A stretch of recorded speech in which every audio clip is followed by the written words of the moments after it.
pavyksta pelnyti pirmuosius 2 taškus Vilmantui Diliui. Tarsi teisėja, tai yra legendinis.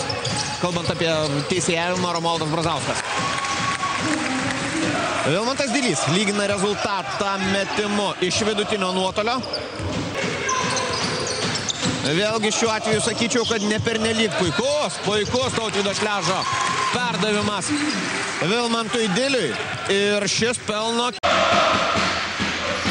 Įdomi statistika pirmoje rungtynių pusėje. Aidas Viskantas pagrindinis Perlo įžaidėjas be rezultatyvių perdavimų. Dilys vėl išveda Perlą į priekį.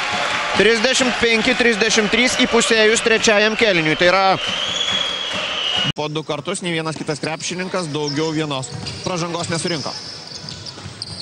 Dilys pro Gecevičių pabando štai taip ir pataiko. Po ilgesnės pertraukos pelno taškus Vilma.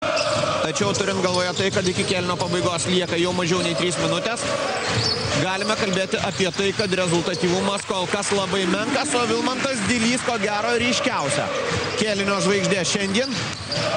6 taškai. To epizodo turbūt net ir nematė. Samėnas. Po krepšių Vilmantui Diliui šis pelno taškus ir įregistruoja dar vieną pražangą Žalgirio žaidėjams.